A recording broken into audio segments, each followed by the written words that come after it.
안녕하세요. 미학적 사진학교 황인선입니다. 오늘은 지난 시간에 이어서 사진의 표현 양식과 내용에 대한 강좌를 진행하려고 하는데요.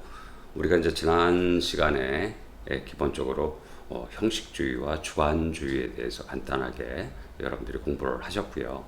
이번 시간에는 주로 이제 인상주의에 대한 내용을 중심으로 좀 설명을 하겠는데요.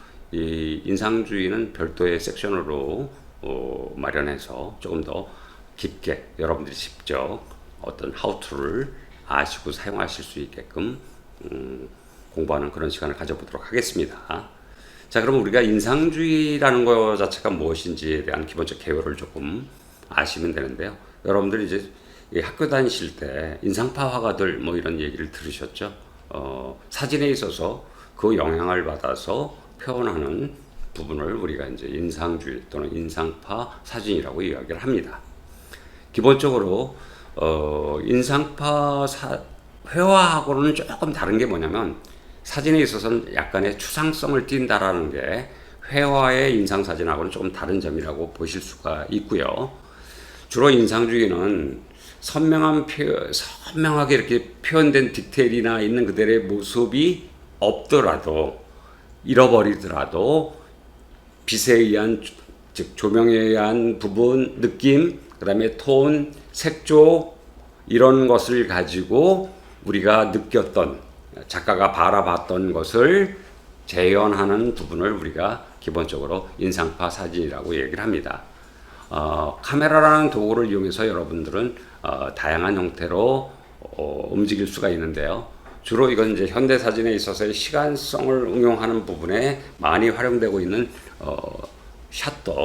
셔터를 이용해서 사용하기도 하고요. 카메라의 움직임, 좀 세이크라 그러죠. 흔들거나 또는 팬닝, 틸팅 이런 걸 사용해서 표현하는 방법이기도 합니다. 표현법에 대해서는 구체적으로 표현법에 대한 장르에서 조금 더 디테일하게 이야기하기로 하고요. 어쨌든 인상주의는 여러분들이 잘 알고 계시는 부분들이 있지만 이 사진에 있어서 인상주의는 우리가 조금 더 한번 고민을 해보는데요. 이 사진의 인상주의는 주로 이제 고감도 필름을 이용해서 입자를 거칠게 한다든지, 렌즈 앞에다 디퓨저를 써서 뿌옇게 보이게 한다든지, 이제 이렇게 해서 느낌 자체를 표현하는 그런 사진들을 우리가 이제 인상주의 사진이라고 얘기를 합니다. 지금 여러분들이 이제 보고 계신 그런 그림들은 이제 인상주의적 그림이죠. 예를 들어 스웨라가 이렇게 점들을 이용해서 점에서 색을 여러 가지를 집중시켜 가지고 색조를 변조해 가지고 보여줬던 것과 마찬가지로 사진에 있어서도 그런 느낌과 인상을 보여주는 방식을 이야기합니다. 자, 사진의 인상주의는 기본적으로 보통 우리가 이제 이 인상주의 예술은 19세기 때 시작이 됐죠. 주로 이제 인상파 화가들이 여러분들이 잘 아는 모네라든지 피사로, 고흐 이런 당대의 미술계를 움직였던 대가들이 그림에 의해서 표현됐죠. 그래서 인상파 그림은 주로 이제 우리가 말하는 그 사진에 있어서의 모션 블루, 즉 움직임, 동작의 움직임. 이제 이 모션 블루를 이용하는 부분은 뒤에서도 얘기를 하겠지만 뭐 저속을 이용한다든지 셔터를 느리게 해서 움직이게 한다든지 또는 뽀개를 이용한다든지 이런 방법과 마찬가지로 인상파 그림들은 붓터치를 되게 빠르게 해서 그들만의 그 느낌을 고스란히 그림에 담아놨던 부분이죠. 그래서 인상파 사진 기술은 이제 주로 여러분들한테 말씀드리는 것 중에 하나가 꼭 선명해야지만 사진이냐 이 말처럼 선명도에 우선하지 않고 분위기의 포착, 그 다음에 빛의 움직임, 그 다음에 대상체의 동적 느낌 이것에 중점을 뒀던 부분이라고 얘기를 하고요. 최근 들어서 디지털화되면서 이제 PC에 의해서도 즉 보정 프로그램에 의해서도 동일한 작업을 할 수 있는 그런 부분까지 확대가 되고 있다라고 보시면 되겠습니다. 자, 참고로 이건 제가 그 길상사에서 찍은 사진인데요. 말 그대로 저속으로 틸트한 거죠. 저속으로 위에서 찍어서 뭐 이렇게 밑으로 내리면서 찍은 그런 사진입니다. 그래서 인상주의 사진은 이제 보통 사람의 감정 자체를 이렇게 담아서 보여준다라고 볼 수가 있어요. 그래서 누구나 쉽게 사용할 수 있는데 이런 부분들에 여러분들이 흥미를 좀 느끼시면 굉장히 다양한 표현법이 있다라는 걸 아실 수 있을 겁니다. 자, 이 사진은 이제 저속으로 찍은 사진입니다. 선유도 공원에서 찍은 건데 한 여성이 있고 그 여성 주변에 친구들이 쫙 모여드는 모습인데 이걸 이제 저속을 대낮에 ND 필터를 끼고 저속으로 찍었죠. 이제 물론 이제 저기 움직이지 않는 한 분이 있었기 때문에 저게 이제 완성이 되는데 저렇게 이제 인상을 본인의 인상, 느낌을 사진으로 표현하는 방식을 우리가 이제 기본적으로 인상주의 사진이라고 이야기를 합니다. 자, 인상주의 사진은 기본적으로 이제 우리가 역사적으로 조금 보시면 이제 화가들이 그동안에는 이 물감을 가지고 움직일 수가 없었어요. 근데 튜브로 이제 물감들이 나오고 난 다음에 야외에 이제를 두고 그림을 그릴 수 있게끔 됐죠. 즉, 이렇게 빛이, 자연 빛이 있는 그대로의 느낌을 그려낼 수 있는 시대가 되었어요. 마침 사진도 우리가 말하는 코닥 카메라가 나옴으로 인해서 그걸 들고 다니면서 찍을 수 있는 시대가 됐었어요. 그러다 보니까 두 시기가 거의 겹치면서 기본적으로 저런 인상주의 사진 자체가 대두가 됐다라고 여러분들이 보시면 됩니다. 그래서 지금 여러 가지 예제 사진을 제가 보여드리고 있는데 저런 사진들을 보시면 저기 초기 인상파 사진들입니다. 초기 인상파 사진인데 우리가 보면 되게 선명하지가 않죠. 그냥 느낌, 감정을 표현했다라고 여러분들이 인식하시면 될 것 같고요. 인상주의 사진의 기술로는 어떤 아이디어들이 있느냐 그러면 주로 다중 노출이라고 했죠. 두 개의 장면을 이렇게 인위적으로 합성하거나 뭐 최대 9장까지 카메라 내에서 되기도 하죠. 그래서 이렇게 중첩시켜 가지고 그림을 연상시키는 형체와 색채가 돋보이게 하는 느낌이 드러나게 하는 사진 기법, 이걸 이제 다중 촬영법이라고 얘기하기도 하고요. 그다음에 포토샵에서 이렇게 따다 붙여서 인위적으로 강력하게 몽타주를 할 수도 있고요. 또는 카메라가 갖고 있는 장노출, 아주 긴 노출, 그다음에 저속, 느린 셔터 이런 거, 또는 뭐 이제 프레쉬를 써가지고 움직이는 사람의 중간중간을 터트려서 그 움직이는 순간만 담아내서 동적 느낌이 들어가게끔 촬영하는 그런 방식들도 있고요. 인상주의 기술은 되게 다양하게 적용될 수가 있습니다. 그래서 여러분들이 이제 여기에 관심을 가지고 공부를 하시다 보면 인상주의 사진은 저렇게 이제 여러분들이 보시는 것처럼 저렇게 나무를 여러 장, 백여 장 찍어가지고 합치기도 하고요. 사람들의 움직임 자체를 이렇게 뭐 줌인으로 찍어서 줌아웃 하기도 하고 뭐 굉장히 다양한 기법들이 응용되고 있다라고 알고 계시면 될 것 같습니다. 자, 이제 가장 대표적인 것들이 이제 다중 노출, 그다음에 몽타주, 그다음에 저속, 그다음에 장노출 뭐 이런 것들이 존재한다라고 여러분들이 아시면 될 것 같습니다. 자세한 사항은 파트 2 월간 사진에 제가 기고한 미학적 사진 여행 흔들림의 미학 편에서 이 인상파 사진에 대해서는 아주 구체적으로 사례와 how to에 대한 설명을 드리기로 하고요. 오늘 이 시간은 표현 사진에 있어서 현대 사진에 있어서의 표현 양식의 유형에 대한 설명을 드리는 부분이기 때문에 여러분들이 인상주의 사진이 이런 것이다라고 인식해 주셨으면 좋겠습니다. 자, 여기도 이제 인상주의 사진이 있는데 기본적으로 역에서 많은 사람들이 한쪽 방향으로 움직이는 모습을 좀 찍은 사진이죠. 네. 자, 이제 네 번째로 여러분들한테 소개할 게 표현주의 사진입니다. 표현주의 사진. 표현주의 사진이라는 것 자체는 마치 회화처럼 보이지만 굉장히 강렬한 형태의 컬러를 보여주는데요.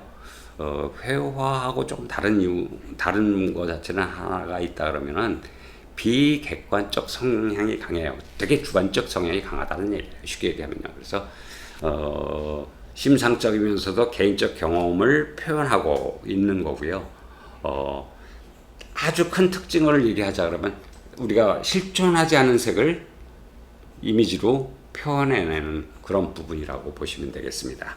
그래서 이제 이 사진에서는 조금 제한될 수밖에 없는데 요즘은 이제 사진도 디지털화되면서 수많은 색을 조합해 가지고 우리가 말하는 보정해서 굉장히 다양한 기법들을 쓸 수가 있기 때문에 그런 부분들을 여러분들이 한번 염두에 두시고 이 표현주의도 한번 고민해 보시는 것도 좋을 거라고 생각합니다. 자, 우선 표현주의 방식에서 가장 많이 쓰고 있는 것 중에 하나는 블러입니다. 블러. 즉 흔들림. 블러링이라고 얘기를 하죠. 이렇게 동작이 되고 있는 것 자체가 이렇게 흔들렸던 그 모습을 그대로 쓰고 있다라고 보시면 되고요. 주로 이제 이 기법을 많이 쓰는, 그래서 색조를 굉장히 잘 이용하는 사진가 중에는 에런 스톤 하스, 뭐 컬러의 마법사라고 얘기하죠. 에런 스톤 하스가 이런 양식을 잘 사용하고 있고요. 또 하나의 방법은 한동안 유행했던 적외선 컬러 필름을 쓰는 방법, 또는 여러 가지 필터링을 써서 표현하는 방법, 이런 것들이 이 표현주의에 해당되는 부분이라고 여러분들이 인식하시면 좋겠고요. 뭐 기본적으로 이렇게 내셔널 지오그래픽 공모전에서도 상을 받은 것도 이런 기법들을 응용한 부분들이 상을 받습니다. 제가 이제 다른 편에서 설명을 드렸지만 이렇게 심사를 하다 보면 기본적으로 창의성이 얼마냐, 주제성이 어떠냐, 독창성은 있느냐, 심미적인 미는 어떻게 표현되느냐, 사진적 완성도는 어느 정도 되느냐, 이런 여러 가지 요소를 따진다라고 언제 한번 말씀드린 적이 있습니다. 그래서 그런 쪽에서 상을 받을 수 있는 건 저 동적인 느낌, 사냥하고 있는 저 표범의 모습과 그 살기 위해서 앞으로 달려나가고 있는 저 사슴의 모습이 같이 오버랩된 그런 사진이라고 보시면 되고요. 에런 스톤 하스의 사진 중에 하나, 그리스라는 작품인데 1952년 작품입니다.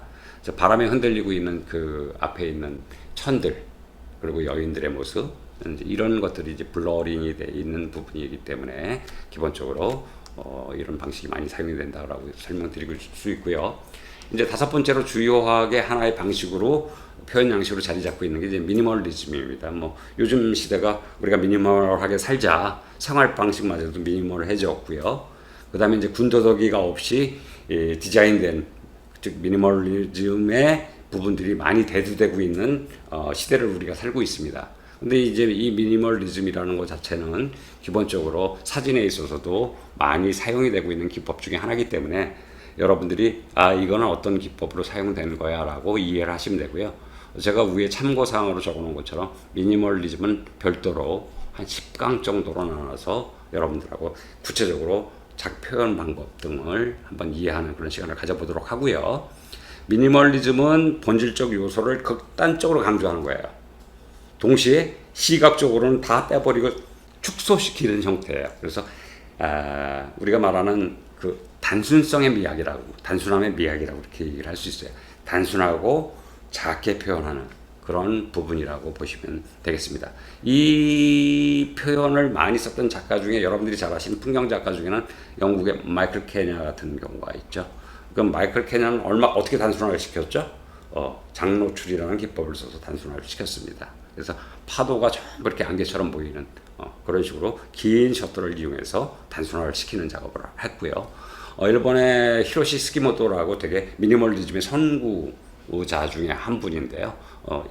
그의 작품을 보면 되게 강렬합니다. 그래서 그의 극장 시리즈를 보시면 극장을 찍어놨는데 화면이 다 하얗습니다. 왜 하얗냐면 빈 극장에서 영화는 돌아가는데 장노출을 놨기 때문에 빛이 주접되면서 그 부분이 하얗게 보여지는 거죠. 이런 식의 이제 기법들이 이제 미니멀리즘에서 많이 사용되고 있다라고 보시면 되고요. 예제 사진을 보시면 저기 대표적인 미니멀리즘 사진의 대표적인, 즉 심플하다, 본질에만 충실했다라고 보시면 되겠습니다. 물론 앞에서도 설명드렸지만 이 편에 대해서는 되게 다양한 기법들이 있고요. 다양한 작가들의 표현 방법이 있어요. 그래서 대표적 작가들의 표현 방법에 대해서는 좀 더 공부하고요. 또 실질적으로 how to, 어떻게 할 것인지에 대한 부분도 여러분들이 저하고 뭐 건축 사진에 있어서의 미니멀리즘이라는 게 무엇인지 뭐 이런 식의 것들을 한번 공부를 해보는 시간을 별도의 시간에서 가져보도록 하겠습니다. 자, 앞에서 설명드렸던 캐냐죠. 마이클 캐냐는 되게 영향력 있는 미니멀리즘 풍경 사진 작가입니다. 그래서 그가 찍어놓은 그림을 보고 우리는 흉내내서 찍지만, 그러니까 그가 사진을 어떤 표현 양식을 빌려서 쓰고 있는지를 먼저 여러분들이 사진을 보면 아셔야 되고요. 이해할 수가 있어야 되고요. 그럼 내용적인 면은 뭐냐? 그의 내용적인 면은요, 우리가 말하는 선입니다. 선. 영어로 젠이라고 얘기를 하죠. 젠. 그래서 뭔가 바라보고 있으면 명상을 하는 형태로. 그래서 그의 사진 작품을 보면 뭔가 이렇게 평온해지는 그런 느낌이 들어갈 수 있고요. 그는 주로 컬러보다는 흑백을 많이 쓰고 있죠. 그가 흑백을 많이 쓰는 이유 중에 하나는 흑백은 색보다도 조용하다라는 말을 해요. 그리고 신비스럽다. 그 흑백 톤에 의해서 만들어지는 그런 부분들이 되게 느낌이 있다라고 얘기를 하고요. 마이클 케냐가 사실은 일본에서 일본 여행을 하면서 참선을 통해 가지고 그 선에 대한 명상적인 부분에 대해서 그 화두를 가지고 작업을 계속하고 있다라고 보시면 되겠습니다. 자, 그는 이런 얘기까지 하죠. 그래서 이제 마이클 케냐는 촬영부터 인화까지 본인이 다 하는 그 부분이고요. 필름을 쓰고 있습니다. 아직도 필름을 아날로그 감성이 주는 그걸 못 잊어서 아직도 쓰고 있고요. 그 기다림과 느낌 자체가 수행이라는, 즉 우리가 말하는 젠이죠, 젠. 선이라는 개념 아래서 작업을 하는 부분이라서요. 그의 작품을 보면 참 평온한 느낌이 들어가는 작품들이 많이 있습니다. 자, 마이클 케냐가 찍었던 시리즈입니다. 이 도시를 찍어도 저렇게 찍죠. 파워스테이션이라는 형태의 시리즈로 우리가 말하는 환경과 인간의 공존 부분, 그리고 인공물, 인간이 만들어낸 인공물들에 대해서 공장을 보여줘도 저렇게 미니멀하게 보여주고 있죠. 그래서 공존하기 어려울 것 같은 그 되게 강함 속에서, 왜냐면 인간들이 만든 인공물이기 때문에 자연하고는 툭 튀어나오겠죠. 그런데 그걸 자연과 같이 순화시키는 작업을 장노출이라는 걸 통해 가지고 표현을 하고 있어요. 자, 여러분들 되게 부드럽죠. 기본적인 성향 자체가 선이라는 선 사상을 기본적으로 갖고 있기 때문에 저렇게 인공물을 흑백의 톤을 써가지고 바라보는 사람에게 잠잠하게 바라볼 수 있게끔 표현한 사진들이라고 보시면 되겠습니다. 자, 이제 마지막 6번째 사안에 대해서는 구성주의에 대해서 좀 한번 알아보도록 하겠습니다. 이 구성주의는요, 기본적으로 사진가가 모든 이미지를 스스로 구성한다라는 데서 출발해요. 그래서 시각적인 부분이 매우 발달되어 있는 작가들에 의해서 인위적으로 뭐랄까 이렇게 같은 장소에서 뭘 찾아서 뭘 어떻게 배치를 시켜가지고 고도의 어떤 디자인력을 발휘하는 사진이라고 보시면 됩니다. 그래서 우리가 말하는 구성이란 말이 컴포지션이죠. 컴포지션 이미지, 즉 구성주의는 그렇게 철두철미하게 구성화되어 있는 부분들을 사진으로 표현해내는 즉 디자인적 미학이 들어가 있는 사진의 표현 양식이라고 보시면 되겠습니다. 주로 이제 이 양식은 이제 오래전서부터 시작이 됐는데 알렉산더 노드챈더 자체가 이제 구성 사진을 많이 활용했던 활발한 활동을 했던 작가 중에 하나죠. 그래서 그 자체가 이제 피사체를 보면 이렇게 비스듬하게 하거나 또는 밑에서 위를 찍거나 위에서 아래를 찍거나 또는 그림자에 가려져 가지고 패턴화된 걸 찍거나 이런 시각적 표현 방식을 많이 썼던 작가 중에 하나입니다. 이 자체가 이제 소위 말하는 구성주의 사진이라고 이야기를 할 수가 있습니다. 자, 오늘은 이렇게 이제 사진의 표현 양식에 대해서 알아봤고요. 다음 시간에 있어서는 보다 더 깊게 인상주의 사진에 대해서 알아보는 시간을 가져보도록 하겠습니다. 감사합니다.